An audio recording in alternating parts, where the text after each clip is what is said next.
Hello everyone, welcome to my channel. நான் உங்க Tamil Selvan. C tutorialல அடுத்ததான் நம்ம பார்க்க போற topics variables, data types and typecasting. இந்த மூணு டாபிக்ஸ் தான் இன்னைக்கு வீடியோவில் நம்ம வந்து பார்க்க போகிறோம். அண்ட் அது மட்டும் இல்லாமல் இந்த வீடியோவிலேருந்து நம்ம போடக்கூடிய ஒவ்வொரு C tutorial வீடியோஸ்லேயும் கூடவே இன்டர்வியூவில் கேட்கப்படுற கொஷின்ஸ் சி ப்ரோக்ராமிங்லேருந்து என்னென்ன கொஷின்ஸ்லாம் கேட்குறாங்க அப்படின்றது ரிப்பீட்டடாக கேட்கக்கூடிய கொஷின்ஸை ஒன்று ஒன்றா நம்ம வந்து பார்க்க போகிறோம். வீடியோவோட எண்டில் இன்றைக்கான இன்டர்வியூ கொஷின் நான் செட் பண்ணியிருக்கிறேன். அதனால் இந்த வீடியோவை ஸ்கிப் பண்ணாமல் கடைசி வரைக்கும் பாருங்கள். அந்த இன்டர்வியூ கொஷினையும் பார்த்து தெரிஞ்சுக்கோங்க. வாங்க வீடியோக்குள்ளே போகலாம். முதல்ல நம்ம பார்க்க போகிற டாபிக் வந்து வேரியபிள்ஸ்.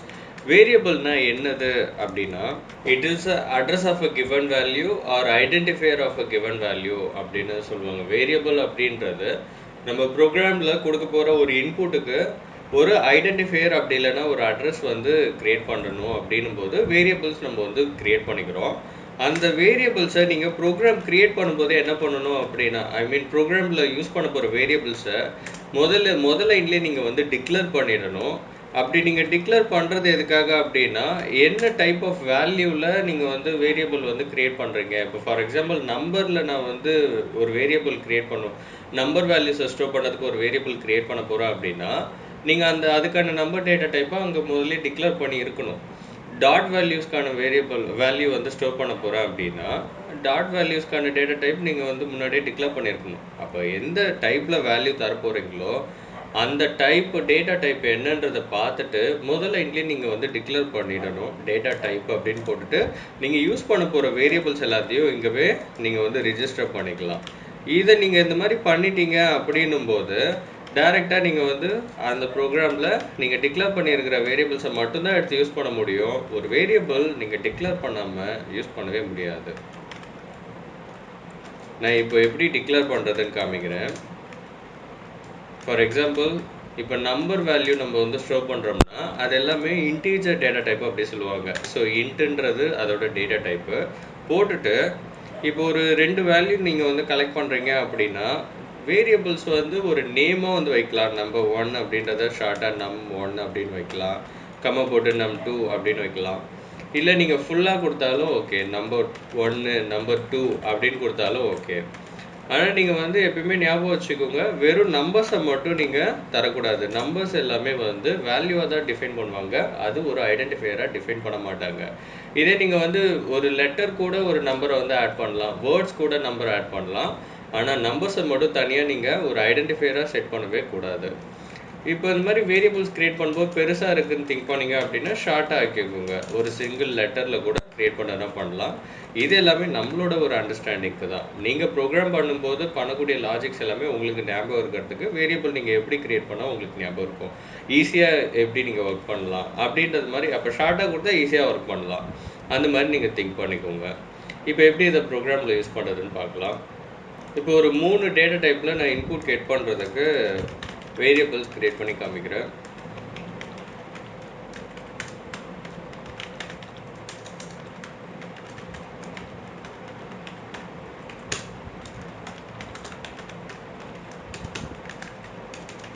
இப்போ நான் ஒரு நம்பர் வேல்யூ, ஒரு டாட் வேல்யூ, ஒரு கேரக்டர், ஒரு லெட்டர் வேல்யூ ஸ்டோர் பண்ணணும். நம்பர் வேல்யூக்கு ஃபஸ்ட்டு வந்து இன்ட்டு டேட்டா டைப்பில் ஒரு வேரியபிள் எக்ஸ்ன்னு நம்ம கிரியேட் பண்ணிக்கலாம். டாட் வேல்யூ கெட் பண்ணுறதுக்கு ஃப்ளோட்டுன்னு ஒரு டேட்டா டைப் இருக்குது, ஃப்ளோட்டிங் பாயிண்ட் அப்படின்னு சொல்லுவாங்க. பாயிண்ட் வேல்யூஸ்லாம் இந்த ஃப்ளோட் டேட்டா டைப்பில் தான் வரும். ஸோ ஃப்ளோட் டேட்டா டைப் போட்டுட்டு நம்ம ஒரு வேரியபிள் போட்டுக்கலாம். அண்ட் லெட்டர்ஸை வந்து கேர் அப்படின்னு ஒரு டேட்டா டைப் இருக்குது, கேரக்டர். லெட்டர்ஸ்லாம் வந்து கேரக்டர் அப்படின்னு சொல்லுவாங்க. ஸோ கேர்ன்ற டேட்டா டைப் போட்டு அதில் ஒரு வேரியபிள் கிரியேட் பண்ணிக்கலாம். அதுக்கு கீழே தான் CLR SCR இந்த கிளியர் ஸ்க்ரீன் வந்து வரணும். முதல்ல வேரியபிள் டிக்ளரேஷன் இருக்கணும், அதுக்கப்புறமா இந்த CLR SCR ஃபங்க்ஷன் கொடுக்கும்போது நமக்கு வந்து முன்னாடி பண்ண அவுட்புட் எல்லாமே கிளியர் ஆகிட்டு ஃப்ரெஷ்ஷாக அவுட்புட் வந்து வரும் ஸ்க்ரீன். இப்போ x ஈக்குவல் டு நம்ம வந்து ஒரு வேல்யூ கொடுக்குறோம் 100 and j equal to dot value தர போகிறோம் 12.5 and n equal to character மட்டும் எப்பயுமே நம்ம வந்து சிங்கிள் கோடில் தான் தரணும். நான் வந்து கேபிட்டல் லெட்டர் A கொடுக்குறேன். இப்போ இது புரிஞ்சிருக்கும்னு நினைக்கிறேன். 3 விதமான வேல்யூஸை நம்ம different data types variables create பண்ணி யூஸ் பண்ணியிருக்கோம். இன்டீஜரில் X variable, floating point dot வேல்யூக்கு J variable, character value store பண்ணுறதுக்கு என் வேரியபிள். இப்போ அதை பிரிண்ட் பண்ணும்போது நம்ம எப்படி பிரிண்ட் பண்ணணும் அப்படின்னு கேட்டிங்கன்னா, இப்போ ஃபஸ்ட்டு விஷயம் நீங்கள் வேரியபிள் எடுத்து யூஸ் பண்ணுறதுக்கு முன்னாடி என்ன பண்ணணும் அப்படின்னு சொன்னனாக்கா, வேரியபிளை டிக்ளேர் பண்ணியிருக்கணும் அப்படின்னு நான் சொன்னேன். முதல்ல இந்த மாதிரி டேட்டா டைப்ஸ் வந்து எவ்வளோ இருக்குது அப்படின்றத பற்றியும் நம்ம இப்போ பார்த்துடலாம். டேட்டா டைப்ஸ்னால் வந்து இந்த இன்ட்டு ஃப்ளோட்டு கேர்லாம் தராங்க இல்லைங்களா, இந்த மாதிரியான டேட்டா டைப்ஸு எவ்வளோ இருக்குது அப்படின்றத பற்றி பார்க்கலாம். எல்லாத்தையுமே நம்ம யூஸ் பண்ணணுமா அப்படின்னு கேட்டிங்கன்னா, எல்லாத்தையும் யூஸ் பண்ணணும்னு அவசியம் கிடையாது. நமக்கு தேவைப்படுறது மட்டும் யூஸ் பண்ணால் போதும். டேட்டா டைப்ஸ்,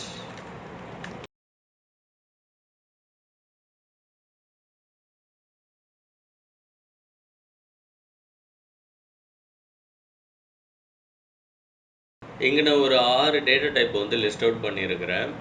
இப்போ இந்த 6 டேட்டா டைப்பில் வந்து பார்த்தீங்க அப்படின்னா, நம்பர் வேல்யூவும் டிஃப்ரெண்ட் டைப்ஸ் ஆஃப் நம்பர் வேல்யூக்கான டேட்டா டைப்ஸ் இருக்குது. அண்ட் ஒன்று கேர் மட்டும் லெட்டர்ஸ்க்கான டேட்டா டைப் இது. ஃபஸ்ட் இருக்கிறது வந்து இன்டீஜர். நார்மலாக நம்ம வந்து ஒரு இன்புட் கேட் பண்ணுறோம்னா இன்ட் அப்படின்ற டேட்டா டைப்பில் தான் க்ரியேட் பண்ணுவோம். அதுக்கு முன்னாடி இந்த பிட்ஸு பைட்ஸ்னால் என்னது அப்படின்னா, மெமரியோட அலோகேஷன் பண்ணுற ஒரு மெஷர்மெண்ட் லெவல் தான் வந்து இந்த பிட்ஸு பைட்ஸு. நார்மலாக இப்போ நம்ம ஃபோனில் கம்ப்யூட்டர்லலாம் வந்து ஜிபி டிபி அப்படின்னு பேசுவோம் இல்லையா, அந்த மாதிரி தான் அதோட லோவஸ்ட் ரேஷியோ எது அப்படின்னு கேட்டிங்கன்னா இந்த பிட்ஸு தான். ஓகேங்களா, அதை நம்ம அப்படியே ரெடியூஸ் பண்ணிட்டு வந்தோம்னா ஜிபிலேருந்து எம்பி, எம்பிலேருந்து கேபி, கேபிலேருந்து பைட்ஸு, பைட்ஸ்லேருந்து பிட்ஸு. ஸோ ரொம்ப லீஸ்ட் மெஷர்மெண்ட்டு தான் நம்ம கொடுக்க போகிற வேல்யூஸ்க்கு க்ரியேட் ஆகுது. ஸோ இங்கே வந்து பிட்ஸ்னால் வந்து என்ன சொல்லுவாங்க அப்படின்னா, one byte is equal to 8 bits அப்படின்னு சொல்லுவாங்க. அப்போ அதை வச்சு தான் நம்ம கொடுக்க போகிற எல்லா வேல்யூக்குமே நம்ம கம்ப்யூட்டரில் மெமரி அலோகேஷன் வந்து கண்டிப்பாக க்ரியேட் ஆகும்போது இந்த பிட்ஸோட பைட்ஸோட கால்குலேஷன் வந்து க்ரியேட் ஆகணும். இப்போ இன்டீஜர் டேட்டா டைப்பில் ஒரு வேரியபிள் க்ரியேட் பண்ணி ஒரு வேல்யூ நம்ம ஸ்டோர் பண்ணுறோம் அப்படின்னா, அதுக்கான பிட்ஸ் வந்து எவ்வளோ ஸ்டோர் ஆகும், மெமரி போய் எவ்வளோ அலோகேட் பண்ணும் ஒரு வேல்யூக்கு அப்படின்னா 16 பிட்ஸ் வந்து அலோகேட் பண்ணும். இதே அதை பைட்ஸில் பார்த்தோம்னா 2. இப்போ 1 பைட் இஸ் ஈக்குவல் டு 8 பிட்ஸ்ன்னு சொன்னோம் இல்லையா, அதனால் இங்கே 16 பிட்ஸ் இன்டீஜருக்கு க்ரியேட் ஆகுதுன்னா அப்போ அது பைட்ஸில் பார்க்கும்போது 2 பைட் வருது. அந்த மாதிரி தான் இப்போ டாட் வேல்யூஸை நம்ம கெட் பண்ணதுக்கு ஃப்ளோட் யூஸ் பண்ணுறோம். ஃப்ளோட்டுக்கு வந்து 32 பிட்ஸு, அது பைட்டில் பார்க்கும்போது 4 பைட்ஸ் வந்து வரும். லாங் இன்டீஜருக்கு 32 பிட்ஸு, அதே மாதிரி 4 பைட்ஸு. லாங் இன்டீஜர் எப்போ யூஸ் பண்ணுவாங்கன்னா, நம்ம தௌசண்ட்ஸில் வேல்யூ தரும்போது லாங் இன்டீஜர் யூஸ் பண்ணுவாங்க. கேரக்டர் வந்து எதுக்காக அப்படின்னாக்கா, லெட்டர்ஸ்க்கான ஒரே ஒரு டேட்டா டைப் இந்த கேரக்டர். டபுள் வந்து எதுக்காக அப்படின்னா, போத் நீங்கள் வந்து இன்டீஜர்லேயும் வேல்யூ அதிகமாக கொடுக்கணும், லேக்ஸில் தரணும், டாட் வேல்யூலையும் லேக்ஸில் கொடுக்கணும் வேல்யூ அப்படின்னும் போது நம்ம டபுள் யூஸ் பண்ணிக்கலாம். டாட் வேல்யூக்கும் நார்மல் இன்டீஜருக்கும் காமனான ஒரு அதிகபட்சமான இருக்கிற data type size 64 bits 8 bytes. அதையும் விட பில்லியன்ஸில் வேல்யூ தரணும் அப்படின்னா லாங் டபுள் வந்து யூஸ் பண்ணலாம். இருக்கிறதுலே ஹையஸ்ட் ரேஷியோ இந்த லாங் டபுள் தான். 80 பிட்ஸு, அதை பைட்டில் பார்க்கும்போது 10 பைட்ஸ் வந்து வருது. இவ்வளோ தான் டேட்டா டைப்பா அப்படின்னு கேட்டிங்கன்னா கிடையாது. சியில் நிறைய டேட்டா டைப்ஸ் இருக்குது. ஆனால் நம்ம இதை மட்டும் தெரிஞ்சுக்கிட்டாலே மேக்ஸிமம் எவ்வளோ ப்ரோக்ராமுக்கு கோடிங் வந்து எழுதிடலாம். இவ்வளோ டேட்டா டைப் பார்த்தாலே போதும் அப்படின்னு நான் சொல்கிறேன். இப்போது இதில் வந்து பார்த்திங்கன்னா, இந்த பிட்ஸு பைட்ஸ் கண்டிப்பாக தெரிஞ்சுக்கணுமா அப்படின்னு கேட்டிங்கன்னா, ஆமாம், கண்டிப்பாக நீங்கள் வந்து பிட்ஸ் அண்ட் பைட்ஸ் தெரிஞ்சுக்கிட்டே ஆகணும். ஏன்னா மெமரி அலோகேஷன் ஒவ்வொரு வேல்யூக்குமே ஒவ்வொரு டேட்டா டைப்பை பேஸ் பண்ணி தான், அந்த டேட்டா டைப்புக்கான மெமரி சைஸை பேஸ் பண்ணி தான் வந்து வேல்யூஸ் வந்து போய்ட்டு மெமரியில் ஸ்டோர் ஆகுது. அடுத்ததாக டைப் காஸ்டிங்னு ஒரு டைப் இருக்குது, ஒரு டாபிக் இருக்குது. அதை கண்டிப்பாக நம்ம இப்போ பார்த்தாகணும்.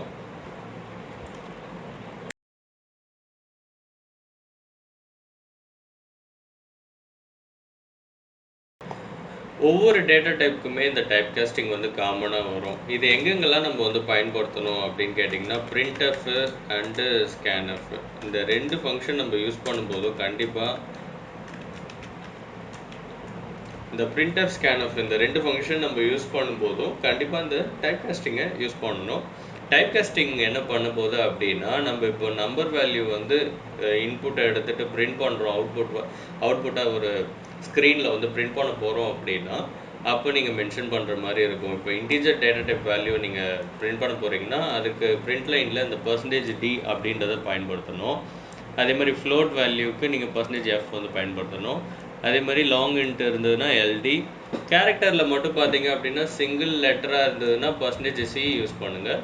இல்லை ஒரு வேர்டாக இருக்குது, குரூப் ஆஃப் லெட்டராக இருக்குன்னா ஸ்ட்ரிங்குன்னு சொல்லுவாங்க, %s யூஸ் பண்ணுங்கள். டபுள் வேல்யூஸ்க்கு %lf, லாங் டபுளுக்கும் %lf வந்து பயன்படுத்துங்க. இது போத் இன்புட் வந்து நீங்கள் ரன் டைமில் வாங்குறீங்கன்னா scanf வந்து யூஸ் பண்ணுவீங்க. scanf யூஸ் பண்ணும்போது இந்த டைப் காஸ்டிங்கை மென்ஷன் பண்ண வேண்டியது இருக்கும், எந்த டேட்டா டைப் இன்புட் நீங்கள் வாங்குறீங்கன்னு பார்த்துட்டு. அதே மாதிரி வேரியபிளில் இருக்க வேல்யூ எடுத்து பிரிண்ட் பண்ணும்போது printfலையும் நீங்கள் இந்த டைப் காஸ்டிங் எல்லாத்தையும் மென்ஷன் பண்ணுற மாதிரி இருக்கும். இப்போ நான் வந்து printfல எப்படி மென்ஷன் பண்ணுறாங்கன்றதை காமிக்கிறேன். இப்போ ஆல்ரெடி நம்ம வந்து ஒரு ப்ரோக்ராம் பார்த்துட்டு இருந்தோம் இல்லையா, இதில் இருக்க அந்த 3 டேட்டா டைப் வேல்யூஸை எப்படி எடுத்து பிரிண்ட் பண்ணுறது அப்படின்னு காமிக்கிறேன். இப்போ ஒரு பிரிண்ட் லைன் நான் வந்து அடிச்சுட்டு அதில் என்ன பண்ணுறேன் அப்படின்னா ஃபஸ்ட்டு இன்டீஜர் எலிமெண்ட் எக்ஸோட வேல்யூ வந்து பிரிண்ட் பண்ண போகிறோம். அப்போ எக்ஸ் ஈக்குவல் டு எக்ஸோட டைப் காஸ்டிங் வந்து %d இப்போ தான் வந்து பார்த்தோம் இல்லைங்களா, %d போட்டுட்டு அதுக்கப்புறம் கம்மா வச்சுட்டு j ஈக்குவல் டு %f, ஏன்னா அது ஃப்ளோட் டேட்டா டைப்பு, அதனால் %f and n equal to %c, ஏன்னா அது வந்து கேரக்டர் டேட்டா டைப்பு. ஸோ இந்த மாதிரி நம்ம டைப் காஸ்டிங்கை வந்து பிரிண்ட் லைனில் யூஸ் பண்ணணும். அப்போது டபுள் கோட் க்ளோஸ் பண்ணிட்டதுக்கப்புறம் டபுள் கோடுக்கு அப்புறம் கம்மா போட்டுட்டு ஃபஸ்ட்டு என்ன வேரியபிளோட வேல்யூ எடுத்து பிரிண்ட் பண்ணணும் அப்படின்னு கேட்டிங்கன்னா எக்ஸ் வேரியபிளோட வேல்யூ எடுத்து பிரிண்ட் பண்ணணும். அப்போ இங்கே எக்ஸு, அதுக்கப்புறம் ஜே, அதுக்கப்புறம் என். நீங்கள் எப்படி எந்த ஆர்டரில் பிரிண்டிங் ஸ்டேட்மெண்ட் மேக் பண்ணும்போது டைப் காஸ்டிங் யூஸ் பண்ணுறீங்களோ அதே ஆர்டரில் தான் வேரியபிள்ஸும். இப்போ ஃபஸ்ட்டு நான் வந்து எக்ஸோட வேல்யூ பிரிண்ட் பண்ணணும் அப்படின்னா நீங்கள் ஃபஸ்ட்டு எடுத்தோடனே கம்மா போட்டு எக்ஸு அப்படின்றத கொடுக்கணும், அதுக்கப்புறம் ஜேனா அதுக்கப்புறம் ஜே கரெக்டாக கொடுக்கணும். நீங்கள் ஆர்டர் மாற்றும் போது எரர் வந்து நோட்டிஃபிகேஷனை நமக்கு வந்து காமிக்கும். இப்போ இதை ரன் பண்ணி பார்க்கலாம்.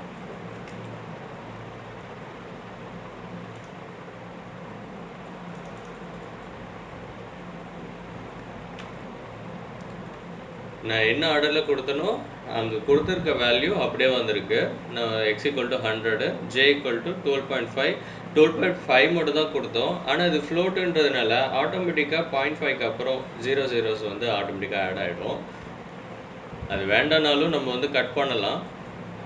இப்போ n ஈக்குவல் டு a, அதுவும் கரெக்டாக பிரிண்ட் ஆகியிருக்கு. ஸோ இப்படி தான் நம்ம வந்து டைப் காஸ்டிங்கை printfல யூஸ் பண்ணணும். scanfல யூஸ் பண்ணுறது வந்து எப்படி அப்படின்றத இப்போ காமிக்கிறேன். இதே நம்ம வேல்யூஸை வந்து ரன் டைமில் கெட் பண்ணுறோம் அப்படின்னும் போது அந்த பிளாக் ஸ்க்ரீனில் கெட் பண்ணுறோம் அப்படின்னா என்டர் த வேல்யூஸ் அப்படின்னா கொடுத்துட்டு நீங்கள் என்ன பண்ணுற அப்படின்னா scanf போடுற. இப்போ எப்படி நம்ம printfல இந்த டைப் காஸ்டிங் யூஸ் பண்ணுறோமோ அதே மாதிரி தான் scanfல போயிட்டு ஃபஸ்ட்டு %d கொடுக்குறேன், அதுக்கப்புறம் %f, அதுக்கப்புறம் %c. பிகாஸ் நான் ஃபஸ்ட்டு இன்டீஜர் வேல்யூ தரப்போகிறேன், அப்புறம் டாட் வேல்யூ தரப்போகிறேன், அதுக்கப்புறம் ஒரு கேரக்டர் வந்து கொடுக்க போகிறேன். ஸோ ஃபஸ்ட்டு ஆம்பர்சன்ட் போட்டு எக்ஸு, scanfல மட்டும் வேரியபிளுக்கு ஆம்பர்சன்ட் யூஸ் பண்ணணும். அது ஏன்னா வேரியபிளோட மெமரி அட்ரஸை இண்டிகேட் பண்ணுறதுக்காக. அவ்வளோதான், முடிஞ்சிச்சு. இப்போ ஃபஸ்ட்டு இன்டீஜர் வேல்யூ, அதுக்கப்புறம் டாட் வேல்யூ. கேரக்டர் மட்டும் எப்பவுமே நீங்கள் முதல்ல கெட் பண்ணிவிடுங்க, அப்படி இல்லைன்னா இந்த மாதிரி தான் பிரச்சனை வரும். இல்லைன்னா ஒரு ஸ்பேஸ் வந்து தள்ளி விட்டுக்கோங்க. அதாவது அந்த டைப் காஸ்டிங் வந்து %c போடும்போது ஒரு ஸ்பேஸ் வந்து scanfல கொடுங்க.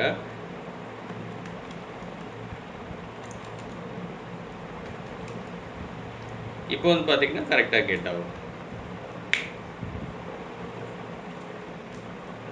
ஸோ இப்படி தான் நம்ம வந்து scanfலையும் இப்போ டைப் காஸ்டிங்கை வந்து யூஸ் பண்ணணும். அடுத்ததாக இன்னும் ஒரு டாபிக், இதுலேயே வந்து டைப் கன்வர்ஷன் அப்படின்னு ஒன்று இருக்குது. டைப் கன்வர்ஷன்னா என்ன அப்படின்றத இப்போ பார்க்கலாம். இப்போ நான் வந்து என்ன பண்ணுறேன் அப்படின்னா ஒரு வேரியபிள் டபுளில் வந்து க்ரியேட் பண்ணுறேன். டபுளில் வந்து பின்னு ஒரு வேரியபிள் க்ரியேட் பண்ணிக்கிறேன். இப்போ எக்ஸோட டேட்டா டைப் வந்து பார்த்திங்கன்னா இன்டீஜர். இப்போ நம்ம எக்ஸில் வாங்கின வேல்யூவை டபுளில் நம்ம வந்து கன்வெர்ட் பண்ண போகிறோம். ஒரு டேட்டா டைப்லேருந்து இன்னொரு டேட்டா டைப்புக்கு கன்வெர்ட் பண்ணோம்னா அதுக்கு பேர் தான் வந்து டைப் கன்வர்ஷன் அப்படின்னு சொல்லுவாங்க. அப்படி நான் பண்ணும்போது இப்போ பின்ற டேட்டா டைப் வேரியபிள் வந்து பார்த்திங்கன்னா double variable, double data type. அதனால் நான் அதில் டபுள் அப்படின்னு இண்டிகேட் பண்ணிவிட்டு எக்ஸோட வேல்யூ ஸ்டோர் பண்ணிக்க போகிறேன். பட் எக்ஸோட வேல்யூவோட டேட்டா டைப் வந்து பார்த்திங்கன்னா இன்டீஜர் டேட்டா டைப்பு. அப்போ அதை ஸ்டோர் டபுள் வேரியபிள் பியில் ஸ்டோர் பண்ணும்போது இன்டீஜர்லேருந்து டபுளாக கன்வெர்ட் பண்ணி பியில் வந்து ஸ்டோர் பண்ணணும். இதுக்கு பேர் தான் டைப் கன்வர்ஷன் அப்படி சொல்லுவாங்க. ஒரு டேட்டா டைப்பில் இருந்து இன்னொரு டேட்டா டைப்புக்கு கன்வெர்ட் பண்ணுறது. இப்போ நம்ம இங்கே பி எடுத்து பிரிண்ட் பண்ணிக்கலாம்.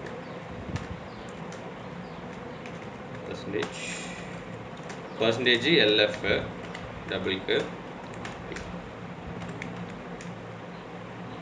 34 6.7. இப்போ பியில் வந்து பார்த்தீங்கன்னா எக்ஸோட வேல்யூ 34. இதை நான் டபுளில் பியில் கன்வெர்ட் பண்ணி ஸ்டோர் பண்ணதுனால அது 34 பாயிண்ட் வேல்யூவாக எடுத்துக்கும். டபுள் வந்து மெயின் வேல்யூ வந்து பாயிண்ட் வேல்யூ தான். அதனால் எந்த வேல்யூ கொடுத்தாலும் டபுளில் பாயிண்டில் தான் எடுத்துக்கும்.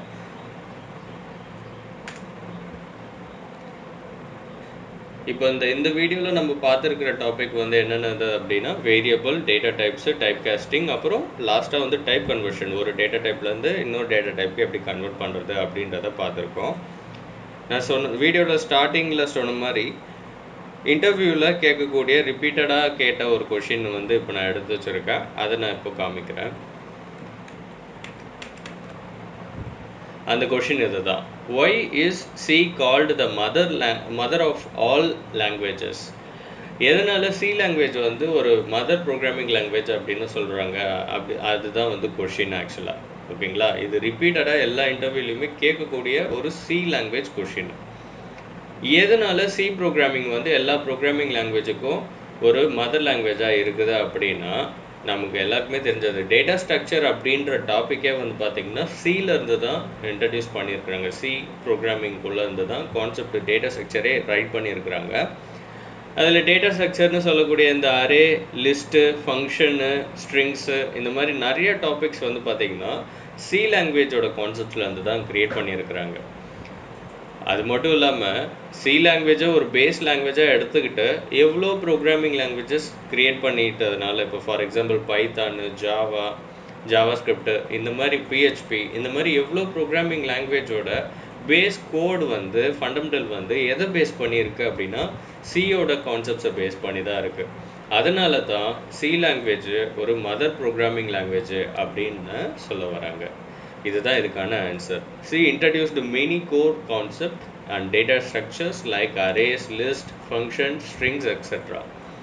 Many languages designed after C are designed on the basis of C language. Hence, it is considered as the mother of all languages. அடுத்த வீடியோவில் இதே மாதிரி டாபிக்ஸோட நான் உங்களை வந்து மீட் பண்ணுறேன் ஒரு இன்டர்வியூ கொஷினோட. Until then, this is Tamilselvan.